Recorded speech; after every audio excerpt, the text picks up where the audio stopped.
नमस्कार मित्रांनो, लक्ष्मीच्या पावलांनी या मालिकेच्या आजच्या भागात आपण बघूया अगदी राग कला अगदी तनतन करत घरामध्ये आलेली असते. अधिक म्हणतो, हे बघ खरे तू जरा जास्तच हायपर झाली आणि अजूनही त्या गोष्टीचा तेवढाच विचार करते. एवढं हायपर व्हायची काही गरज नव्हती. असं कसं म्हणतोय चांदेकर, तू काय होत होतं माहितीये तुला? काय सिच्युएशन आहे तिथे? अरे आई काय करत होती? आई काय करायला चालली होती? तू जरा विचार कर. गांभीर्य लक्षात येते का परिस्थितीचं? हो, सगळं काही लक्षात येते.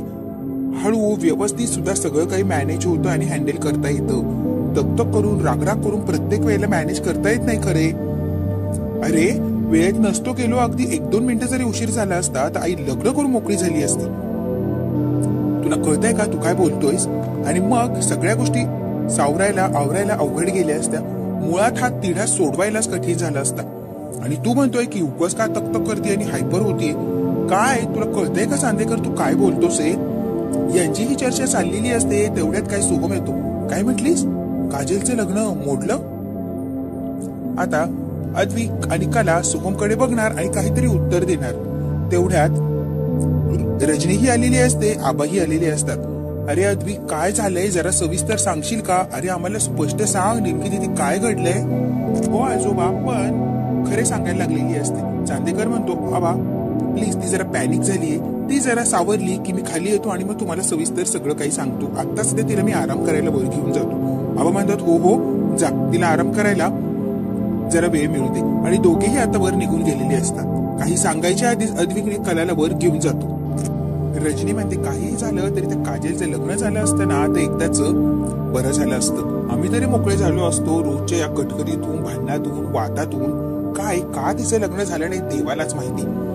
आता रजनी मनातल्या मनात विचार करते आणि ती नाराज झालेली असते. सोहमच्या चेहऱ्यावर मात्र आनंद असतो आणि हसू आलेलं असतं. इकडे मात्र संगीता खूप नाराज असते आणि तिच्याजवळ दिनकर असतो, तोही नाराज असतो. दिनकर म्हणतो, संगे बरोबर म्हणालीस, आज ना उद्या काजीचं लग्न करायचंच आहे, मग तयारी तर करायलाच लागणार आहे ना. तेवढ्यात काय काजल दारात येऊन उभी राहिलेली असते. तिच्या अंगावर डागडागिने घालायला हवेच ना, 4 पैसे गाठीशी जमवायलाच हवे. अगदी बरोबर बोलायलीस तू संगे. काजल आता बिचारी पटकन येते आणि संगीताच्या जवळ बसते. आई नको विचार करू, इतका विचार करून काही होणार आहे का? माझी सगळी जबाबदारी तायडीने घेतली आहे ना. तायडी म्हणली की सगळं काही व्यवस्थित करेल आणि तुझी जबाबदारी आजपासून माझी. मग तिने शब्द दिलाय त्याप्रमाणे तायडी सगळं करणार. तू का टेन्शन घेते? आणि हो, माझ्यामुळे ताईचं नाव खराब होईल, काही अडचण येतील असं मी काही वागणार नाहीये. अगदी मी सांभाळून आणि व्यवस्थित असं राहण्याचा प्रयत्न करणार. त्यामुळे तू टेन्शन घेऊ नको बरं आई. काजल म्हणते, तुमच्या दोघांचं नाव खराब होईल, तुम्हाला वाईट वाटेल, खाली बघायला लागणार, अपमान होईल, असं काही एक वागणार नाहीये मी यापुढे. विश्वास ठेव माझ्यावर.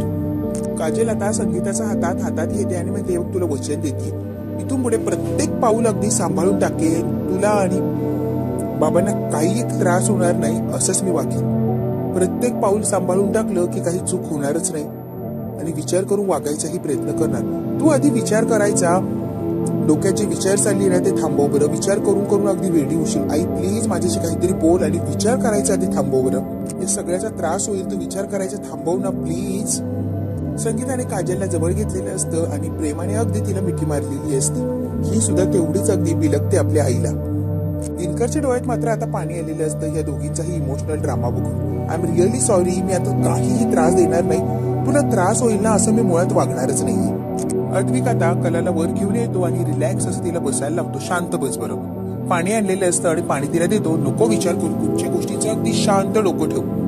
तू म्हणालीस ना की काजलची जबाबदारी तू घेणार आणि मला पूर्ण खात्री आहे तू ती जबाबदारी अगदी व्यवस्थित अशी पार पाडशील, काही एक चूक न करता. त्यामुळे टेन्शन घेऊ नको ग, अगदी रिलॅक्स राहा. चांदेकर, या सगळ्यामध्ये तुझी साथ हवी आहे मला. तू साथ दिल्याशिवाय मी काही करू शकत नाही. ऑफकोर्स, अजिबात कसलंही टेन्शन घेऊ नको. सगळ्या प्रकरणात मी आहे की. थँक्यू चांदेकर. आबा आता हॉलमध्ये असतात आणि आबाचं काहीतरी चाललेलं असतं. तेवढ्यात काय काउन्सिलरचा फोन येतो. काय आबा साहेब, काय चाललंय? तुम्ही आधी सांगा आमच्या मुलांचं काय चाललंय. अहो आबा, काही कळवतच नाही ते, म्हणून तो फोन लावलाय ना मी. कसं आहे ना आबासाहेब, माझ्याकडे वेगळं व्हायचं या निर्णयाने आलेली जोडपी 6 महिन्यांचा कालावधी दिलेला असतो. मध्येच काहीतरी निर्णय घेतात आणि मोकळे होतात. 6 महिने सुद्धा लागत नाही निर्णयावर पोहोचायला. काही एक निर्णय तो घेऊन ते मोकळे झालेले असतात.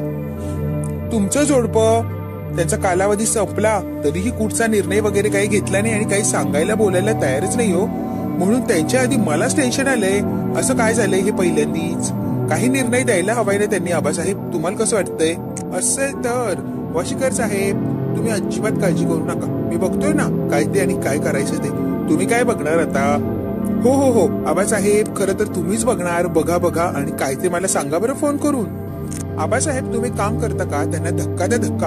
हो हो करतो. मला काय करायचंय ना ते करतो. बरोबर करतो मी. फोन आता बंद झालेला असतो आणि वाशीकर म्हणतो आमच्या आयुष्याला मात्र कोणी धक्का देत नाही. आम्ही आहे तिथेच आहे. धक्का तरी द्यायला हवा होता ना. नेमकी काय होणार काय करणार मला काही कळतच नाहीये.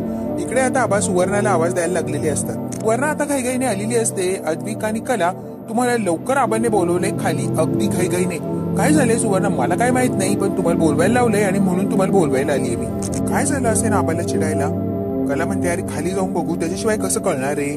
चल दोघेही आता घाईघाईने खाली आलेले असतात की आबाला नेमकी काय झाले चिडायला. कला म्हणते आजोबा काय झालंय? आबा म्हणतात काय झालं? वर तोंड करून मला इशारायला लागली वय. तुम्ही मला सांगा काय झालंय. अद्विक म्हणतो आबा आम्ही काय केलंय? आबा म्हणतात काही केलं नाही. काहीतरी करा असंच मला सांगायचंय. आबा म्हणतात वाशीकरांचा फोन आला होता. काय झालं काही नाही ते कळविणार होता ना. मग कळवलं का त्यांना? मला म्हणते आजोबा आम्ही. अद्विक म्हणतो आम्ही कळवणारच होतो पण. आबा म्हणतात पण काय? सगळा पोरखेळ वाटलं का रे? तुम्हाला वाटलं तर निर्णय द्यायचा नाही वाटलं तर निर्णय नाही द्यायचा. समोरच्याला उद्योगधंदे कामं नसतात का? संसार म्हणजे पत्त्याचा खेळ वाटला का? मनात आला मोडला मनात आला परत सुरू केला. अरे तो संसार आहे संसार. तुम्हाला एक एक गोष्ट करून बघायला लावत होते. तुम्ही केली का? मग तो टाइमपास होतो का सगळा? आबा आता खूप चिडलेले असतात अद्विक आणि कलावर. काहीतरी निर्णय देऊन मोकळा होणार आहे. रोज काय ते भिजत घुंगडे ठेवले. आबा खूपच बोलतात. कला म्हणते आबा आम्ही एक निर्णय घेतलाय आणि फायनल त्या निर्णयावर पोहोचलोय आम्ही. मला आता अद्विक शिवाय आयुष्य काढायचंच नाहीये. माझं ठरलंय. आम्ही दोघं एकमेकांसोबत आयुष्य घालवणार अगदी आनंदाने आणि हा आमचा फुल अँड फायनल निर्णय आहे. आता दोघेही एकाच वेळा म्हणलेले असतात. असा काय आनंद झालेला असतो की आबांना आकाश पाताळ एक झालेलं असतं हा निर्णय ऐकून. फायनली निदान कला आणि अद्विकचा तरी संसार होतोय ना या गोष्टीचं खूप समाधान वाटत असतं आबांना. वा अगदी आनंदाने दोघांनाही जवळ घेतात आणि घट्ट अशी मिठी मारलेली असते. वा वा वा वा बाजी मारली की. वा आता म्हणतात चला हात पुढे करा. दोघांचाही हात एकमेकांच्या हातात दिलेला असतो आणि अभिनंदन असं आबा म्हणतात. खूप आनंद झालेला असतो कला अद्विक आणि आबाला. आता चांदेकर लाजलेला असतो. आबा जरा आलो आम्ही एकच मिनिट आणि तिथून पटकन पळून गेलेला असतो. कला आणि अद्विक आता एकमेकांकडे बघत असतात आणि कला मनातल्या मनात म्हणते याला माझ्या बरोबर राहायचंय. हा माझ्याशी नीट बोलतही नाही आणि वागणंही वेगळंच त्याचं. नेमकी काय चाललंय याचं कळतच नाहीये चांदेकरचं. किती सांभाळून वागतोय हा चांदेकर. किती ऑकवर्ड असल्यासारखं वागतोय हा. नेमकी काय चाललंय त्याचं त्याला माहिती. म्हणतोय जशी नॉर्मली वागायला मला खरंच ऑकवर्डच वाटते पण ती तरी कुठे नॉर्मल वागतीये. तीही मॅची तशीच वागतीये की. मी सुद्धा परक्यासारखीच वागतीये का चांदेकर सोबत? चांदेकर म्हणतो कन्फर्म परक्यासारखीच वागते ती माझ्यासोबत. रोज किती धिंगाणा किती बडबड करत असते काय ते. आज काय परक्यासारखी नवीनच या रूम मध्ये आल्यासारखी वागतीये. बिंदास अशी भांडत असते. गोंधळ असतो आरडाओरडा. आज एकाच रूम मध्ये असून इतकी भयान शांतता पसरली की बापरे. अद्विक म्हणतो स्ट्रेंजर असल्यासारखी काय वागतीये. कला पटकन म्हणते मग काय करायचं आता? तो म्हणतो काय म्हटलीस? नाही कुठे काय म्हणले मी? बोललीस ना का आता काहीतरी मग बोल की. हो नाही तुला सांगू का कसं बोलू काय करू मला तेच कळत नाही रे. अगदी अवघडल्यासारखं होतंय मला. तुझ्याशी बोलायला आहे ना जरा वेगळं वाटतंय मला. वेगळं म्हणजे ऑकवर्ड? हो अरे तेच. ऍक्च्युली मलाही तुझ्यासारखंच वाटतंय. अगदी ऑकवर्ड फील होतंय तुझ्याशी बोलताना. तसं मी किती फ्रँकली माणूस आहे पण आज काही एक्सप्रेस करताच येत नाहीये. नेमकी काय होतंय कसं होतंय मी तुझ्याशी का असं वागतोय ना मला कळतच नाहीये. एक्झॅक्टली दोघांची एकच अवस्था झालीये का? कला म्हणते चांदेकर आपण दोघं एकमेकांना समजून घेण्यात कुठे कमी पडतोय का ग? आता पटकन तो उठलेला असतो आणि जरा जवळ येतो. तू कशाला टेन्शन घेतीये? आपण दोघं मिळून काहीतरी सोल्युशन काढू की यावर.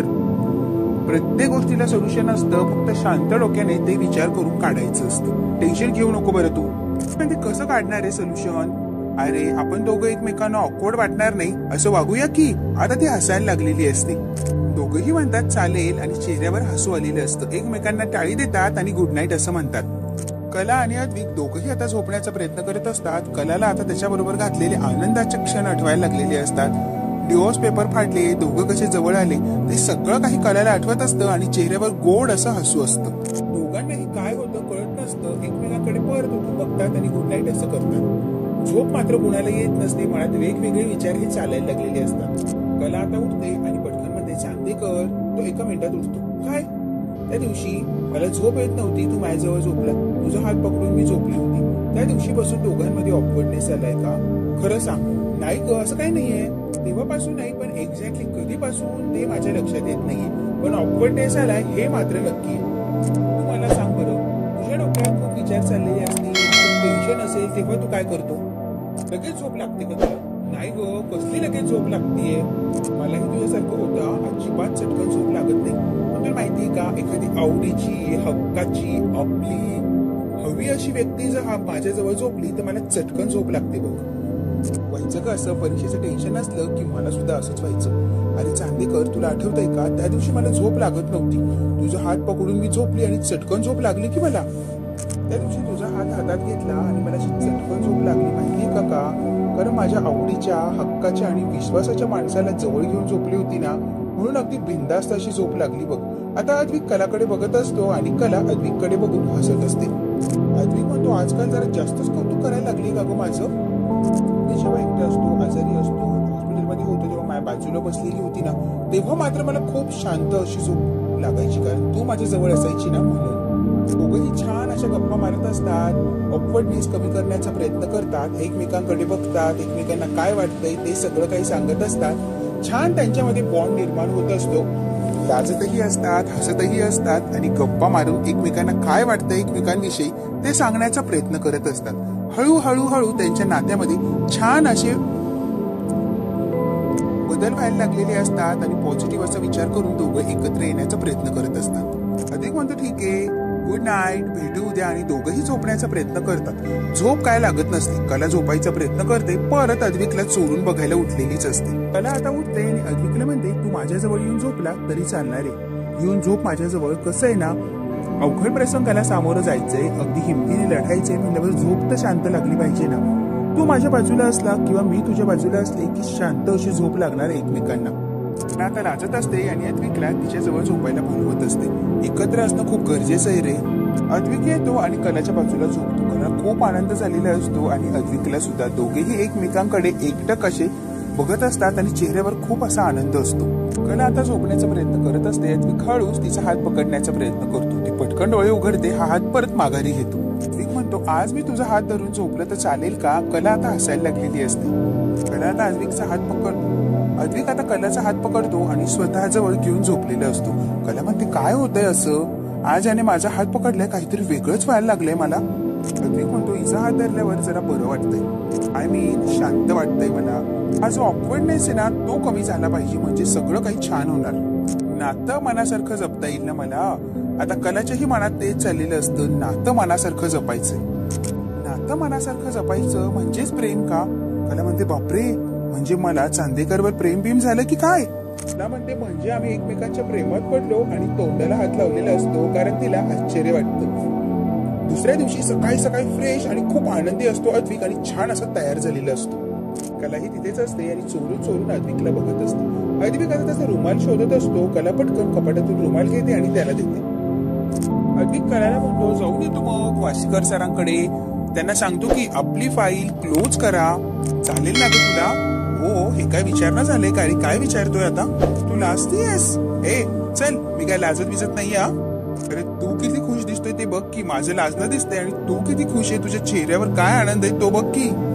पटकन अद्विक तिथून निघून गेलेला असतो आणि कलाही पटकन कपाटामध्ये काहीतरी शोधण्याचं नाटक करते. पटकन बाहेर येते आणि चालत चाललेला असतो अद्विक त्याच्याकडे बघत असते अगदी डोळे भरून. इकडे आता काउन्सिलरकडे अद्विक येणार असतो आणि काउन्सिलरचं काहीतरी वेगळंच चाललेलं असतं. थोड्यात काय अद्विक येतो आणि जोरात दरवाजा उघडून म्हणतो, येऊ का सर? या या या या या या चांदेकर सर, काय चाललंय? काय ठरवलंय तुम्ही? काही निर्णय घेतला की नाही? म्हणजे कसं आहे ना, तुम्ही काय ठरवलंय? एकत्र आयुष्य घालवणार, सहकुटुंब सहपरिवार की एकट्या जीव सदाशिव? काय करणारे नेमके चांदेकर, सांगून टाका हो. सर, सहकुटुंब सहपरिवार आयुष्य घालवायचंय असा फायनल निर्णय घेतलाय आम्ही. तो काउन्सिलर होतो, बापरे बापरे, काय झालं सर? अहो चांदेकर, आनंद आनंद. कसं आहे ना, समोरचा क्लायंट जेव्हा असा छान असा निर्णय घेतो तेव्हा भयानक असा आनंद होतो. मग काउन्सिलर असल्याचा अभिमान वाटतो. मी काहीतरी पॉझिटिव्ह घडवलं. असं आहे माहितीये तुम्हाला चांदेकर, तुमच्यातला जो डिवोर्स नावाचा पेपर होता म्हणजे ते अडसर ते दूर झालं तर फायनली चांगली गोष्ट झाली बरं. त्या पेपरमुळेच आम्हाला दोघांना काय हवंय ते कळलं आणि स्पेशली थँक्यू तुम्हाला म्हणायचे. तुमच्यामुळे सगळे काही गैरसमज दूर झाले आणि फायनली एकत्र राहण्याचा निर्णय आम्ही घेतलाय. Thank you sir. एक विचारायचंय मला, सगळं काही चाललंय ते मिसेस चांदेकर यांच्या सहमतीने होतंय की तुमचं एकट्याच चाललंय, जबरदस्ती वगैरे? नाही नाही नाही नाही, सगळं काही तिचंच म्हणणे आणि तिची संमती आहे. पण महत्वाचं काय माहितीये का सर, माझ्या मनातल्या भावना मी तिला स्पष्टपणे सांगू शकत नाही. एक ऑकवर्डनेस होतोय हो, काही स्पष्ट बोलायला गेलो की काहीतरी वेगळी फिलिंग येते आणि मग मी शांत बसतो. अजून म्हणतो सर कम्युनिकेशन आहे हो आमच्यात, पण माझ्या मनातल्या ज्या भावना आहे, मला तिच्याविषयी काय वाटतंय, मनात नेमकी काय चाललंय हे तिला कसं सांगायचंय ना मला कळतच नाहीये. माझी अशी घालमेल होते आणि मग काय सांगू आणि काय नाही मला कळतच नाही. म्हणजे सुचत नाही होती, समोर आली की मला गप्प बसायला होतं. मी तिला माझ्या मनातल्या भावना सांगतोय. मुवमेंट अगदी स्पेशल असायला हवा. बरोबर आहे ना सर, कप्पाळ माझं काय स्पेशल असायला हवं. आता हा काउन्सिलर मनातल्या मनात म्हणतो, सर तुम्ही काही बोललात का? नाही नाही नाही, सांगा तुम्हाला काय सांगायचंय सांगा की. भावना, बायकांची भावना असते ना त्याला हात घालायचा. म्हणजे काय, असं काहीतरी गिफ्ट वगैरे द्यायचं? एक्झॅक्टली काय हो सर, मला काही सुचत नाही, जरा स्पष्ट सांगता का? काय गिफ्ट द्यायचं मी? काउन्सिलर म्हणतो कसं आहे ना चांदेकर साहेब, भावना तुमच्या, गिफ्ट तुमचं, बायको तुमची, देणार तुम्ही. मी कसं सांगणार काय कसं द्यायचं तुमच्या बायकोला? ओके ओके ओके सर, तुम्ही टेन्शन घेऊ नका, मी बरोबर सुचवतो आणि मला काय हवंय किंवा तिला काय दिल्यावर छान वाटेल ते गिफ्ट मी सुचवून तिला देतो म्हणजे देतोच. आता कसं बरोबर बोललात. त्याला काहीतरी काम करत असते बेडरूम मध्ये, तेवढ्या संगीताचा फोन येतो. आईचा फोन. एवढे सकाळी सकाळी कला पटकन फोन उचलते. बोल ग आई, बरी आहेस का तू? हो कले, मी बरी आहे, तू कशी आहे? मी पण बरी आहे. काय ग एवढ्या सकाळी सकाळी फोन लावला? आपल्या शेजारी ते जेठर राहतात ना? हो, त्यांचं काय झालंय बोल की. त्यांची लेक तुझी मैत्रीण, रात्री तिचा काडीमोड झाला ग. काय सांगते तू? हो कले. कसं काय आणि कधी झालं काय माहित बाई, कसं झालं काय झालं त्यांना माहिती. नाही बाई, विचारायला गेले आणि मी जाणार बी नाही. संगीता जरा दबकत तिला म्हणते, मला हे विचारायचं होतं, तुझे आणि जावई बापूंची 6 महिने पूर्ण होतील ना ग? तुम्ही दोघांनी काय ठरवलंय? आई, आम्ही दोघांनी एकत्र आयुष्य घालवायचं असं ठरवलंय. एकत्र आयुष्यभर राहण्याचा निर्णय घेतलाय. संगीता म्हणते हो. संगीताला लवकर कळतच नाही. खूप आनंद झालेला असतो संगीताला हे ऐकून. हेच तिला ऐकायचं असतं. परत बोल की, काय बोलली मला कळालंच नाही ग कले. त्या स्वतःला चिंता काढून बघत असते, मी जे ऐकलंय ते खरं आहे की मी स्वप्न वगैरे बघतीये.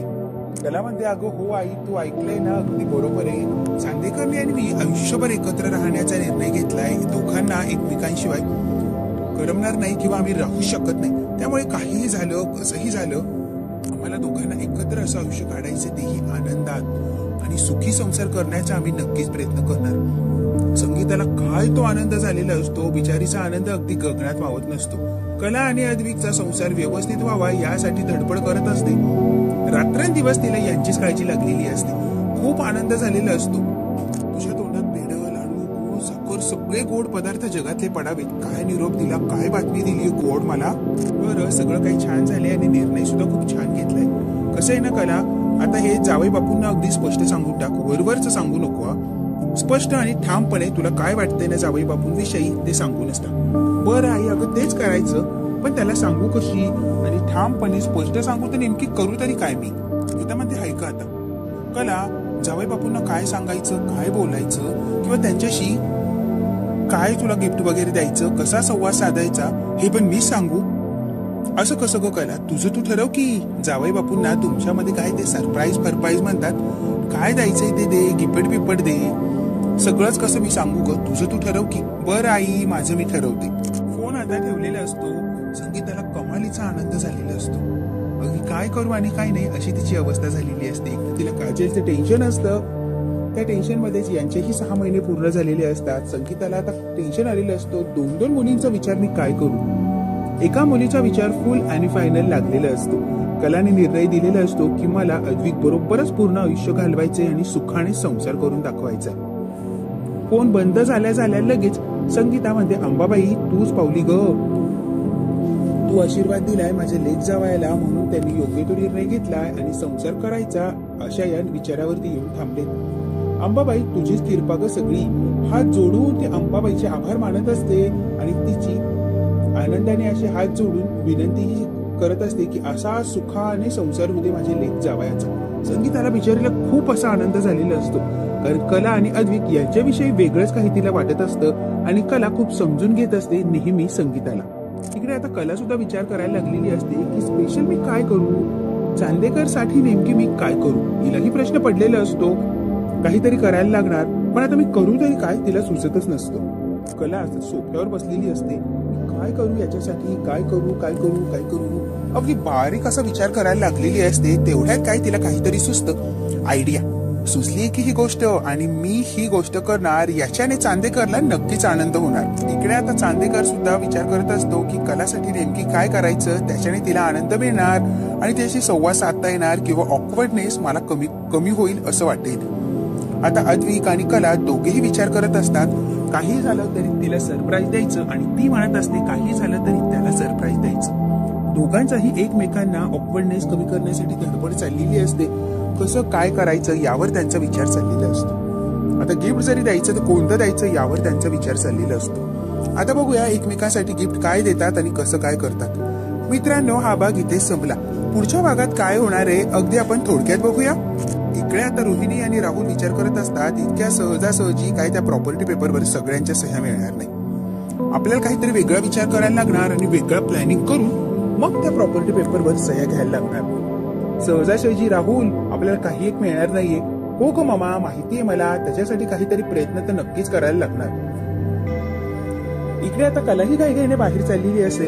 अद्विक तर अगदी धावत पळतच आलेला असतो, तिच्या अंगावर येऊन धडकतो. तू काय करतेस हे? म्हणते, अरे तुला काहीतरी महत्वाचं सांगायचंय. तुला काय सांगायचंय ना, त्याहीपेक्षा मला तुला महत्वाचं सांगायचंय. त्याला म्हणते, तुला जे सांगायचंय ना त्याच्यापेक्षा महत्वाचं माझं आहे आणि सध्या तुला माझं म्हणणं ऐकून घ्यायला लागणार आहे. आणि चांदेकर, मला जे सांगायचंय दाखवायचंय ते बघितलं ऐकलं की तू म्हणशील, अरे बापरे, आज मला कळालं माझ्यापेक्षा सुद्धा कोणीतरी ग्रेट आहे. इम्पॉसिबल, माझ्यापेक्षा कोणीही ग्रेट नाहीये. कला म्हणते, त्यापेक्षा आपण एकत्रच बोलायचं का, म्हणजे कोण ग्रेट हा प्रश्नच उरणार नाही. दोघेही एकाच वेळेला म्हणतात, आपण दोघे पुन्हा लग्न करतोय. कला आता लाजून पटकन तिथून चाललेली असते. तिच्या हातामध्ये ताट असतं फुलांचं. अद्विक तिला पडता पडता सावरतो आणि सगळी काही फुलं दोघांच्या संघावर आलेली असतात.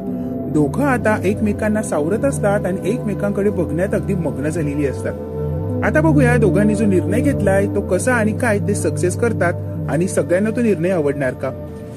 आता बघूया त्यांच्या लग्नाची परत बोलणी होणार का आणि लग्न होणार का. या सगळ्या काही गोष्टी आनंदाने आपल्याला बघायच्या असतील तर बघायला लागणार उद्याचा भाग. हा भाग इथेच संपला. व्हिडिओ आवडल्यास लाईक, शेअर, सबस्क्राईब नक्की करा. धन्यवाद.